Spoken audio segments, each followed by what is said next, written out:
Hello नमस्कार friends, जय हिंद, वंदे मातरम। BEd entrance examinations 2022 Bihar BEd और यूपी बीएड दोनों आपका 6 जुलाई को होने जा रहा है। ठीक है, और दोनों ही स्टेट का एडमिट कार्ड जारी कर दिया गया है, तो सभी लोग ने एडमिट कार्ड भी डाउनलोड कर लिया है 6 जुलाई को। ठीक है, तो 10 दिन का समय बचा हुआ है, तो इन 10 दिनों में मोस्ट इंपॉर्टेंट क्वेश्चन हम लोग कर लेते हैं। ठीक है, तो क्वेश्चन नंबर फर्स्ट आपका है कि संविधान में दोनों सदनों को संयुक्त बैठक का प्रावधान किस अनुच्छेद में है? तो ये है आपका अनुच्छेद 108। ठीक है, आर्टिकल 108 108, ऑप्शन नंबर ए आपका करेक्ट है। अंतर्राष्ट्रीय न्यायालय के न्यायाधीशों की पदावधि कितने वर्ष का होता है? कितने वर्ष का होता है? ये होता है 9 वर्ष का। ठीक है, तो 9 वर्ष के लिए नियुक्त किए जाते हैं। इंटरनेशनल के जो न्यायाधीश होते हैं उनके बारे में बात हो रहा है।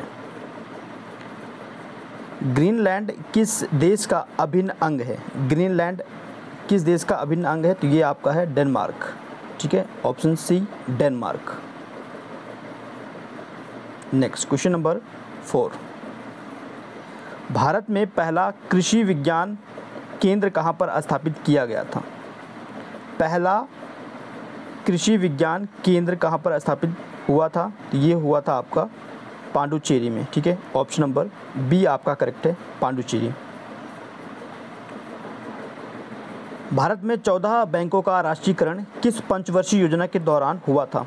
किस पंचवर्षीय योजना? तो कौन सी पंचवर्षीय योजना था? पंचवर्षीय योजना चौथी। तो चौथी पंचवर्षीय योजना, चूँकि ये 1969 से और 1974 के बीच में था, चौथी पंचवर्षीय योजना। ठीक है, तो उसमें 14 बैंकों का राष्ट्रीयकरण हुआ था चौथी पंचवर्षीय योजना में। ये क्वेश्चन आया हुआ है, इंपॉर्टेंट क्वेश्चन है। सर्वाधिक अम्लीय वर्षा वाला देश कौन सा है? सर्वाधिक अम्लीय वर्षा वाला देश कौन सा है? तो ये आपका नॉर्वे। ठीक है, सो जो नॉर्वे कंट्री है, यहाँ पर सबसे अधिक अम्लीय वर्षा होता है। कार्यपालिका का प्रमुख कौन होता है? कार्यपालिका का प्रमुख कौन होता है? तो कार्यपालिका का प्रमुख कौन होता है? प्रधानमंत्री। और हमारे प्रधानमंत्री कौन है? नरेंद्र मोदी जी। ठीक है, बौद्ध धर्म जो कब बट गया था? तो देखो, बौद्ध धर्म ना 2 भागों में डिवाइड किया गया था, हो गया था। एक था हीनयान और एक था महायान। ठीक है, क्लियर है? हीनयान और महायान में ये बट गया था चतुर्थ बौद्ध संगीति में। ठीक है, क्लियर है? नेक्स्ट क्वेश्चन है आपका 9वां नंबर है, भारतीय जागृति का जनक किसे कहा जाता है? या क्वेश्चन ये बन सकता है कि आधुनिक भारत का पिता किसे कहते हैं? ठीक है, बंगाल के पुनर्जागरण किसे कहते हैं? तो ऐसे क्वेश्चन बन सकते हैं। ये कॉमन क्वेश्चंस हैं और कहा जाता है राजा राम मोहन रॉय है। ठीक है, और राजा राम मोहन रॉय ने ब्रह्म समाज की स्थापना किया था। ब्रह्म समाज की स्थापना किया था 1828 में। महिलाओं के लिए इन्होंने बहुत अच्छा काम किया था। ठीक है, सती प्रथा इन्होंने हटाया था, ब्रह्म समाज इन्होंने स्टैब्लिश किया था। और ये क्वेश्चन काफ़ी कॉमन क्वेश्चन है, पूछा जाता है राजा राम मोहन रॉय से। ठीक है, नेक्स्ट बात करते हैं दयानंद सरस्वती। तो देखो, दयानंद सरस्वती इनका मूल जो नाम था ना, इनका मूल शंकर इनका बचपन का नाम था। और दयानंद सरस्वती ने वेदों की ओर लौटो, ये स्टेटमेंट भी दिया था, वेदों की ओर लौटो। कभी कभी ये भी पूछता है कि किसने कहा है, तो दयानंद सरस्वती ने ही कहा है। और इन्होंने आर्य समाज को अपना इन्होंने किया था, आर्य समाज 1875 में इन्होंने किया था। ठीक है, तो ये सारे स्टेटमेंट आप याद रखना। इनके बचपन का नाम, वेदों की ओर लौटा किसने बोला है? आर्य समाज की स्थापना किसने किया है? दयानंद सरस्वती ने। नेक्स्ट बात करते हैं, सी नंबर ऑप्शन है, ऑप्शन सी स्वामी विवेकानंद। स्वामी विवेकानंद, ठीक है, तो इससे क्वेश्चन काफ़ी बन जाता है। इनके बचपन का नाम क्या है? नरेंद्र दत्त। ठीक है, नरेंद्र दत्त इनके बचपन का नाम है। और 1897 में इन्होंने रामकृष्ण मिशन की स्थापना किया। रामकृष्ण मिशन की स्थापना की था, रामकृष्ण मिशन।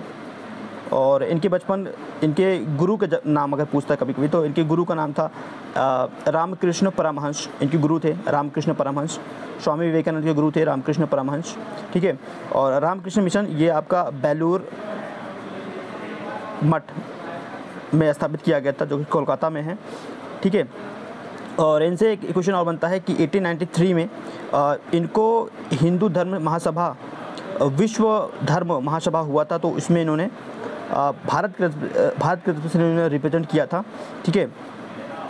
और ये अमेरिका के शिकागो शहर में हुआ था, तो ये क्वेश्चन भी काफ़ी कॉमन है। शिकागो में हुआ था, ठीक है, अमेरिका के शिकागो में हुआ था विश्व धर्म सभा 1893, ठीक है। तो ये सारे क्वेश्चंस हैं। दादा भाई नौरोजी से अगर क्वेश्चन पूछा जाता है, एक तो ओल्ड मैन ऑफ इंडिया किसे कहते हैं, grand old man of India किसे कहते हैं, तो दादा भाई नौरोजी कहते हैं। एक क्वेश्चन ये बन जाता है, ठीक है। इन्होंने 3 बार कांग्रेस के अध्यक्षता इन्होंने 3 बार किया था। कभी कभी ये क्वेश्चन पूछता है कि दादा भाई नौरोजी ने कांग्रेस की अध्यक्षता कितनी बार किया है, तो 3 बार किया है।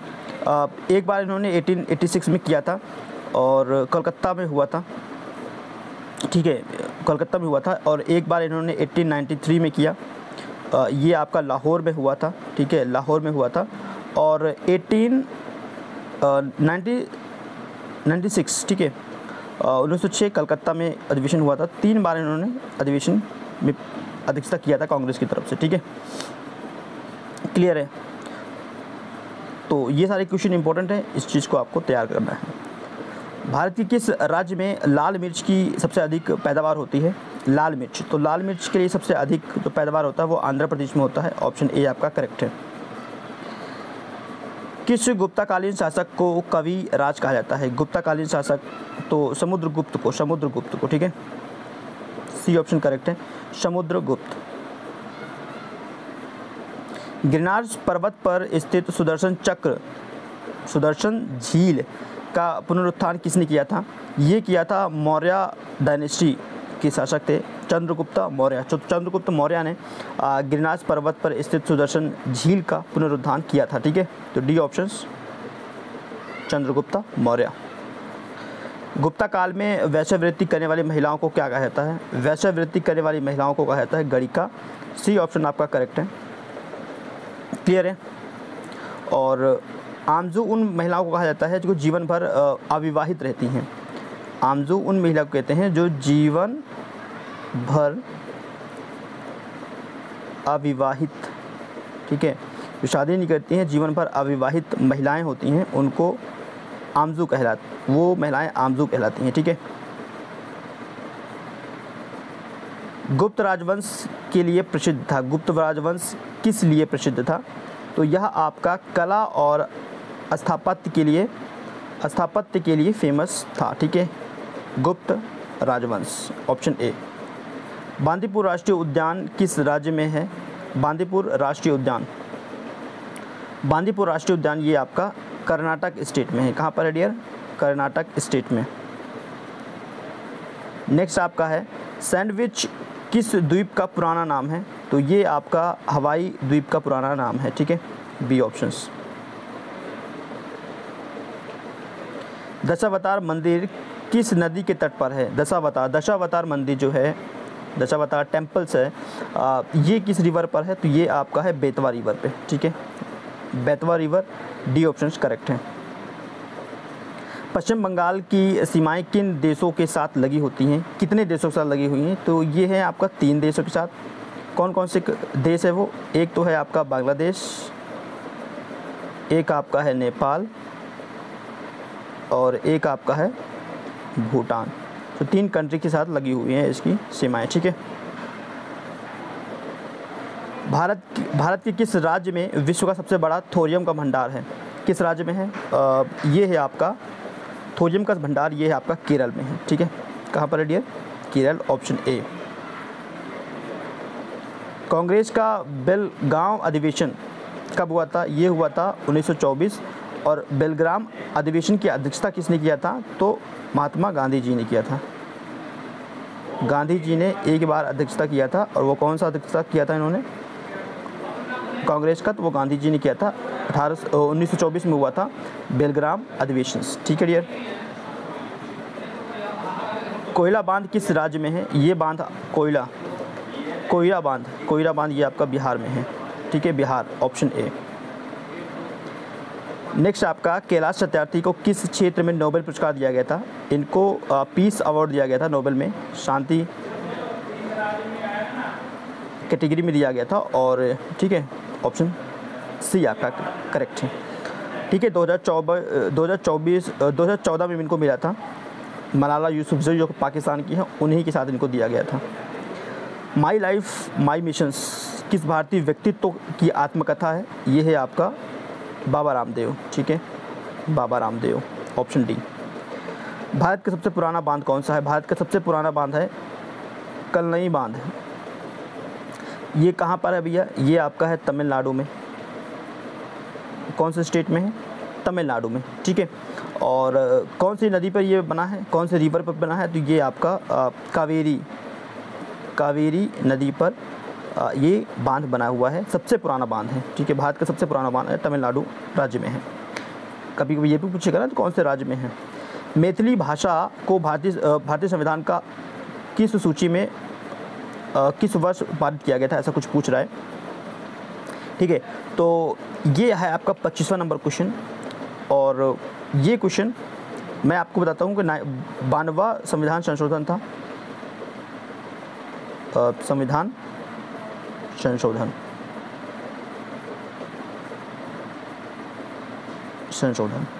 92वें संविधान संशोधन, ठीक है, में 4 लैंग्वेज को शामिल किया गया था। कौन कौन सी थी? एक तो आपका मैथिली था ही, ठीक है, डोगरी, बोडो और संथाली और मैथिली। ठीक है, अब आपको कमेंट में ये बताना है कि कौन से सन में ये हुआ था संशोधन। 92वां कॉन्स्टिट्यूशन अमेंडमेंट जो हुआ था, ये कौन से सन में हुआ था? इसका जवाब आपको कमेंट में करना है। ठीक है, और इस चीज़ का आपको रिप्लाई करना है। अगर नहीं पता तो गूगल कीजिए, इम्पोर्टेंट है। 92वें संविधान संशोधन में 4 लैंग्वेज को जोड़ा गया था, डोगरी, बोडो, मैथिली और संथाली। बट आपको इसमें ये बताना है कि कौन से ईयर में किया गया था ये संविधान संशोधन। ठीक है, आपकी कमेंट का इंतजार रहेगा। वीडियो पसंद आया तो लाइक कीजिए, शेयर कर सकते हैं दोस्तों के साथ, सब्सक्राइब करते हैं तो बेल आइकन प्रेस कीजिए, जिससे कि आपको लेटेस्ट अपडेट मिलता रहे। Thank you.